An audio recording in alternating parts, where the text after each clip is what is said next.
Well, 4 out of 5. Yeah, New Orleans is a good team. You know, I know the record may not reflect what they're doing, but they played a lot of high-level competition. They just played Butler in a tough game on Saturday. They've been on an extended road trip. They got a lot of spirit in them and a lot of fight in them. It's a real tribute to their staff.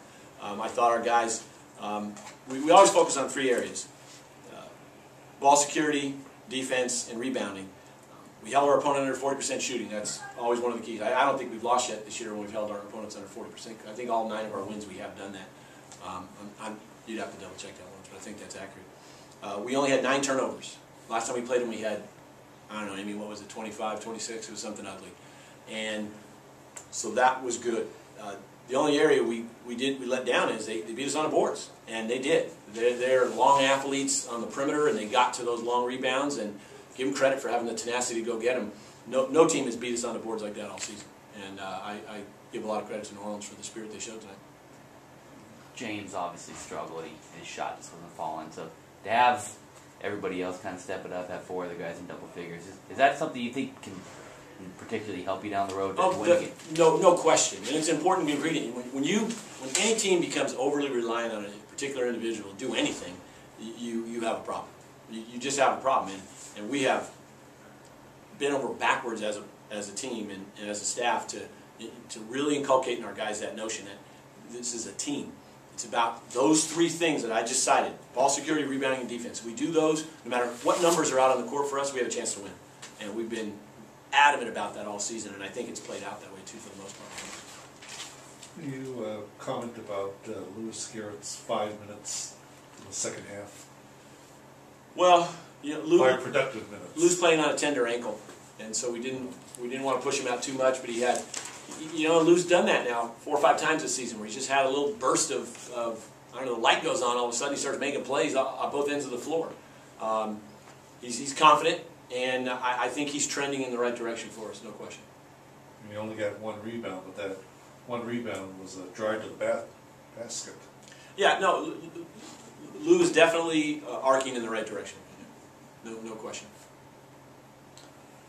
You guys head out on a pretty tough road trip, and how important was it to go off on the road, coming off of a win? You want to, we're competitors. We want to win every game we play, and it's a good point. We do have a tough road trip ahead of us, but we look at it just, all right, we're going to Utah State, and we're coming home. We'll focus on the other ones later.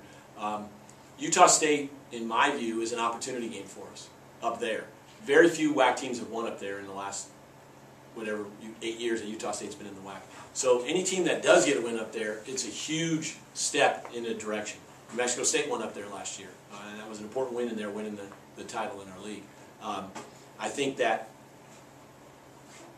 you go to Utah State, if you're successful, you've done something that likely the other teams aren't going to do, or not many of them. And if you're not successful, you're not buried. It doesn't finish your chances. So it's almost like a triple burden on them. They're so good at home, they have to win at home now. Any loss at home is a big blow to them, and that's how we'll see it. We're going to go in there with the idea that we're going to try to take something from them, and that's how we'll approach it. Was there a conscious effort to take the ball at basket tonight? Well, you have to. New Orleans gets up into you so hard. It's hard to run your normal offense. We came out of a lot of our normal sets and alignments with the idea that we just need to spread them out, and then lanes are going to develop as you move the ball. And I thought we did a pretty good job of that. We didn't convert at the free throw line. That was one of the problems. When you drive a lot, you have a tendency to go to the line a lot, which we did, but we didn't take full advantage of it. How would you overall say this team is playing so far early? And I know this wasn't a WAC game, but early through the WAC season and getting into this tough stretch here. Well, we're a team that is coming off a tough year, so we feel good about our progress from 1 year ago to today. We're off to a pretty good start in the WAC. I don't think we've done this well in the WAC in the past at the start.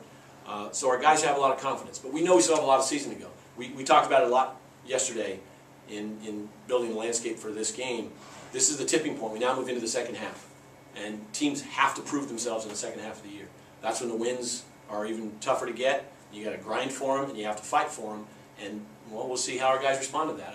I'm optimistic about our chances. There's nothing that I've seen that tells me we can't win any of the games we're competing in, but we're not arrogant enough to think that we can't lose any of them either. So I think we have a good balanced approach, and our guys are excited about what lies ahead, and we're ready to go get after it and see what we can do. Good. Very good. Thank you all.